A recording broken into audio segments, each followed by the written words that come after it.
Okay, good morning all of you. Today our lecture is on the topic of K-map with don't care condition.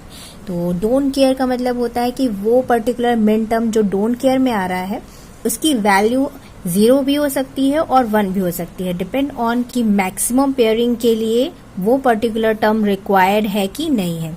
तो यहाँ पे एक example के through हम समझते हैं.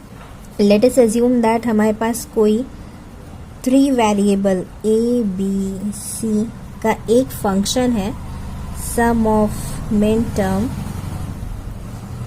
0 1 4 7 प्लस डोंट केयर में है 5 मिन टर्म. तो ये यहाँ पे एक एक्सप्रेशन है जिसको हमको के मैप के थ्रू मिनिमाइज करना है. तो यहाँ पे डी जो है वो इंडिकेट कर रहा है कि 5 मिन टर्म जो है वो डोंट केयर है, यानी इसकी वैल्यू जो है वो 0 भी हो सकती है और 1 भी हो सकती है. ठीक है, तो इस एक्सप्रेशन को मिनिमाइज करने के लिए हम के मैप बनाते हैं. तो यहाँ पे 3 वेरिएबल का फंक्शन है, तो 2 की पावर 3 यानी टोटल 8 सेल बनेंगे. तो ये मैंने यहाँ पर 8 सेल का के मैप फॉर्म किया है. ए बी सी 0 0 0 1 1 0 1 1 0 और 1. ठीक है, अब यहाँ पे हमको क्या करना है, वैल्यू फिलअप करनी है. तो मैंने हमेशा बताया ही है आपको लास्ट लेक्चर में कि ये सेल जो है इस सेल का ग्रे कोड किस डेसिमल वैल्यू को रिप्रेजेंट करेगा. 0 को, ये 1, ये 2 को, ये 3 को, ये 4 को, 5 6 और ये 7. ठीक है, अब हमें क्वेश्चन में क्या दे के रखा है, 0 1 4 7. तो जहाँ पर 0 है वहाँ पे हमको, चूंकि क्या है मिन टर्म है, तो मिन टर्म के लिए हम क्या रखते हैं 1. मिन टर्म के लिए क्या रखा जाता है 1,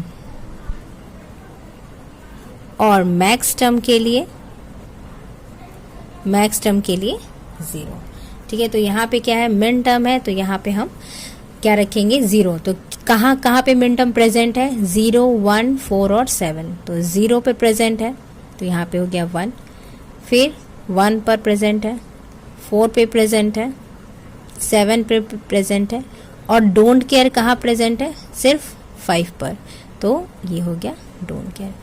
यानी डोंट केयर को हम किससे रिप्रेजेंट करते हैं, क्रॉस से.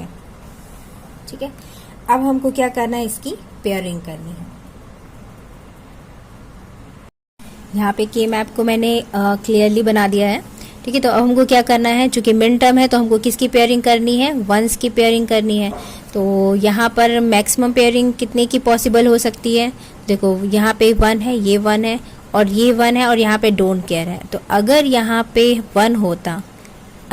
1 होता तो 4 की पेयरिंग पॉसिबल हो जाती. तो यहाँ पे हम अज्यूम करेंगे इसको 1, और जब इसको 1 अज्यूम करेंगे तो यहाँ पे कितने की पेयरिंग हो जाएगी, 4 की पेयरिंग हो जाएगी, ये और ये.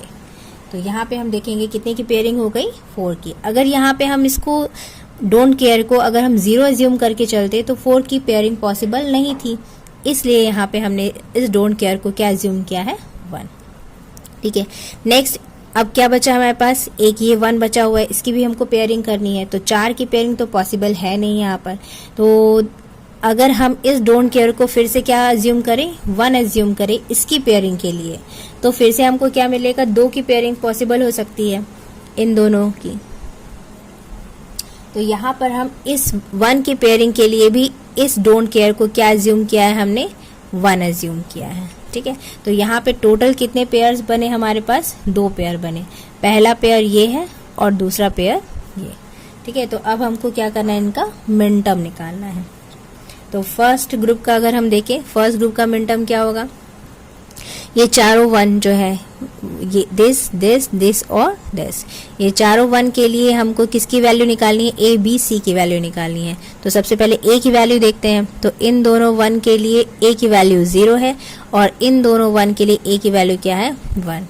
यानी ए की वैल्यू जो है वो चारों ही 1 के लिए क्या है, सेम नहीं है, इसलिए ए प्रेजेंट नहीं होगा. अब हम यहाँ पे किसको देखेंगे, बी को.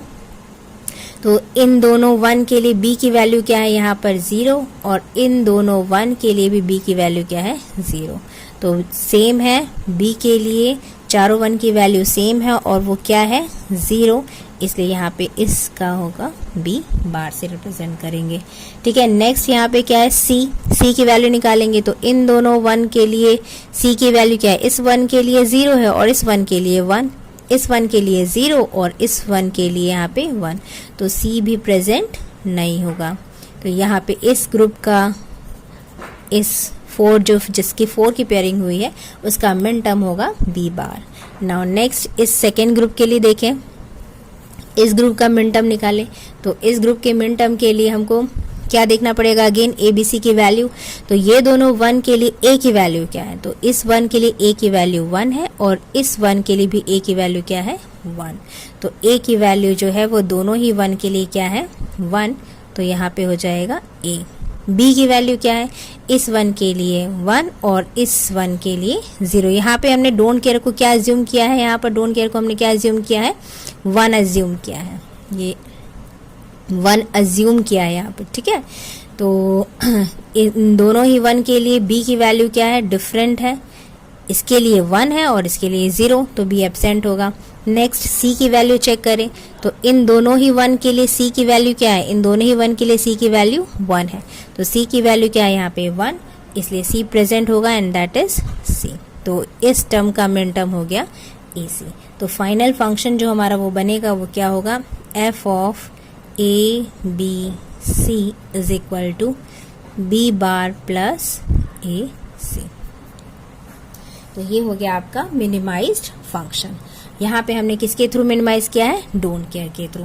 ठीक है, तो ये चीज समझ में आई आपको। डोंट केयर भी शेयर में हो सकता है, जैसे ये वाला डोंट केयर जो है वो इस वाले पेयर में भी शेयरिंग में है और इस वाले पेयर में भी शेयरिंग में है। तो डोंट केयर भी क्या हो सकता है, शेयरिंग में हो सकता है। ठीक है, तो ये आपको समझ में आया। एक और